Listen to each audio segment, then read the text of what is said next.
दोस्तों, नमस्ते प्रणाम। हम किरण शर्मा, हम मंजू शर्मा अपना चैनल पर सबके स्वागत करै छी। नमस्ते प्रणाम सब दीदी भाईजी के प्रणाम।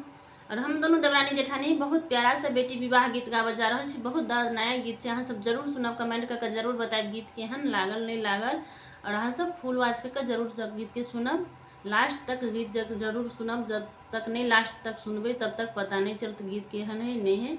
अहाँ सब जरूर देखो लास्ट दूरा तक पर सुनबै बजना के बजै कोशिश छथिन करब। त बेटी सब की कहै छथिन, बाबा सब पूछी छथिन कथी सब कहै छथिन बाबा हुनका। नदिया की